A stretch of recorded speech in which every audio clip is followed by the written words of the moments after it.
jiq ay ku tahay waa kala kacsan tahay waa u jaakiray ebartiga ilaali farasta awoowe بسم الله الرحمن الرحيم السلام عليكم ورحمة الله وبركاته داودياشا قيمها إيا قايها إيا مدن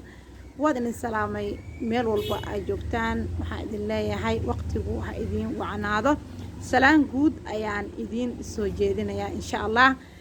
ما أنتو حربنا إنا كهذلنا الرياضة كسو كردي أفكا الصومالية وايه دنبي آد لو استعمال جريب إن سيدا أقنا هاي أف صومالية وأففكا لغا استعمال دونيدا hase yeeshee qiimo iyo qaayo ayuu inoo leeyahay maadaama ay tahay luuqadeena hooyo xilliyadii ugu dambeeyay waxaa ku soo kordhayay erayo cajiib ah af Soomaaliga waxaana kamid ah erayadaasi awoowe yacni waayii hore anaga awoowe waxaan dhihi jirnay qofka weyn oo kale ama qofka da'da ah in awoowe aan dhahno way dhici jirtay laakiin hadda waxaa arkaysaa wiil yar oo kala dhahayo awoowe misaajka ciyaarta ka daa waxaa laga yaabaa laba qof oo sheekaysanayso ama murmayso in la dhaho misaajka ciyaarta ka daa yacni iga daa hadalkaas iguma soconayo meeshii laga isticmaali jiray waxaa ka mid ah waxyaabaha kale jiq ayay igu tahay ebarta iga ilaali qof ayaa qof shaxaad weydiisanayo marka wuxuu rabaa inuu dhaho wax la-aan hay dhigin meeshuu ka dhihi lahaa wax la-aan hay dhigin ayuu wuxuu dhahayaa ebarta iga ilaali waa erayada cajiibka ah ee dhalinyarada hadda waayihii ugu dambeeyay ee aadka u isticmaalayeen sidoo kale waxaa ka mid ah way kala kacsan tahay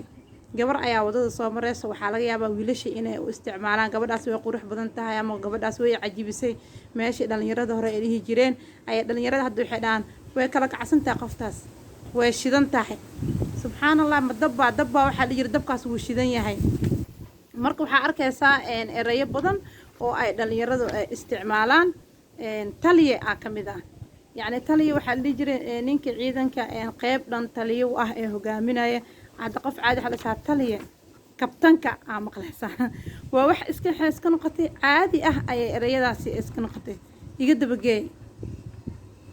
qof sheeka u wado qof kale ayaa imaanaya iga dabageey yacni xanta fareeshka aa maqleen xan waa wax xun wax qurux badan maahan haddana waxaa maqlaysaa xan fareesh ayaan ku hayaa iblaaya xanta fareeshka ah yacni waa sheeke aysan maqlin oo rabo in qofkii looga sheekeeyo waxyaabo badan ayaa jira oo lagu soo kordhiyay faras waaye wiilasha ayaa isticmaalo gabdhaha ayaa ku yidhaaha qoftaas faras waaye meesha la dhihi jira gabadhaas waa gabar qurux badan ha iga waalin faras waaye ha iga waalin waan kugu haystaa yacni qofkii meesha dhihi jira qofkaaseeti wuu isoo jiitay ama soo jiidashuu leeyahay waxaa maqlaysaa waan kugu haystaa waa iga kaa haysaa waan kaa helay yacni waxay la mid tahay erayada soo kordhay waan kaa helay hadda bal eeg waa kugu haystaa awal waxaa la yiri qofkaas waxaa laga qof inaa ka heshay hadalkiisa inaa jeclaatay qaab socodkiisa ama qaab labiskiisa laakiin hadda waxaa bedelay waan kugu haystaa waa iga kaa haysaa ayaa bedelay tusaale ahaan markii qof sheeko uu xanaaqo ama waxyaabo kale ayaa waxaa laaya xaafaddas maa degan tahay noocaas maa tahay subxaan allah xaafaddas maa degan tahay yacni waxaa haddii aa maqli jirtay qof ayaa waxaa laga yaaba inuu dhaho annaga xaafadeena halkaas weeyaan xaafaddas maa degan tahay xaafadda xamar jadiidaan deganahay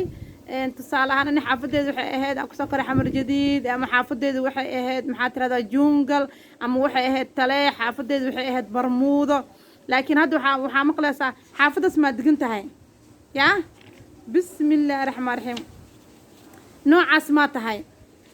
kalar miyaa kalar qofka xariifka waa ka waalay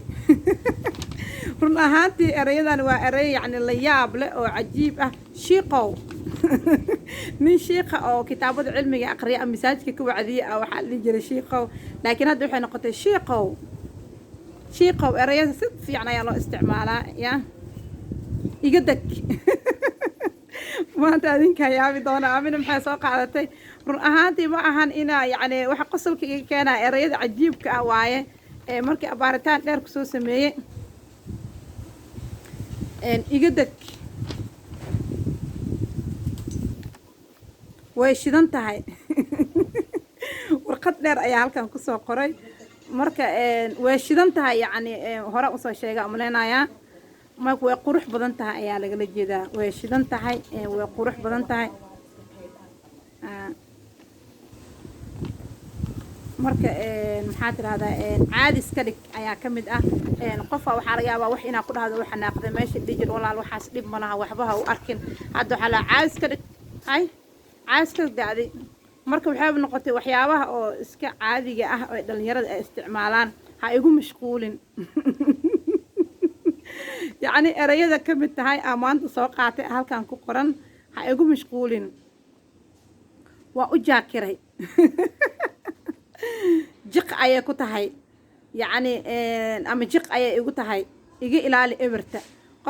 qof shaxaad weydiisanayo telefoon kale ka wacaaya wuxuu dhahayaa saaxiibo kan waaye wax isii eed waagi hore laakiin hadda xitaa yaa maanta jiq ay ugu tahay no yaa eberta iga ilaali hadduu dhaho yacni qofki maanta waxa ma heli karo saan waay xaaladda eberta wax un la iisoo tuur adiga eberta iga ilaali jiq ay ugu tahay aaba sheekada dhanba lagu soo gabagabay waxaa mudda af soomaaliga in lasoo kala yareeye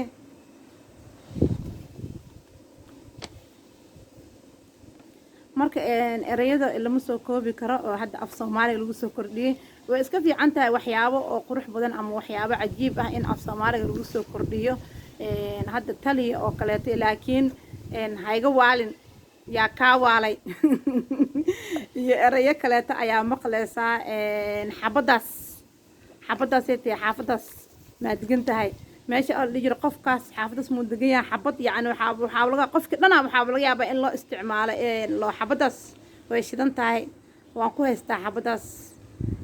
xabadkaas wuu iga helay camal oo kale gabdhaha kale isticmaala ayagana wuu igu haystaa halkaas marka hal waxaa la yiri qof waxaa laga yaabaa meel iyo tilmaam halkaas markaa maraysid wadadaas halkaas ayay uga taalaa farmasigaas ama dukaankaas halkaas uu ku yaalaa marka halkaas uu igu haystaa ama maqleysaa iyo erayo kaleeto oo la yaab leh marka run ahaantii waxyaabaha dhalinyaradana oo soo kordhiyeen wax yar ma ahan laakiin anaga waxaa leenahay dhaqan cajiib ah oo qurux badan waxaan jeclaan lahaa marka dhalinyaradeena insha allah inay dhaqankii hore dib u raacaan inay dhaqankii hore waxyaalo badan ka fiiriyaan insha allah mawduucyada soo socdana waxaa uga hadli doonaa dhaqankeena hore iyo dhalinyaradeena hore sidai ahaan jirta haddii ilaahay idmo saaxiibyaalo waan ilaaway inaa idin dhaho barta cas iga madoobeeya sheergareeya barnaamijka asxaabtaada la wadaag bal adigana waxyaabihii kugu yaabka badnaa af soomaaliga kusoo kordhay qaybta kommentiyada ayaan ku ballansanahay igula wadaag insha allah waa walaashiina aamino oo idin leh waqtigu ha idin wacnaada assalaamu calaykum waraxmatullaahi wabarakaatu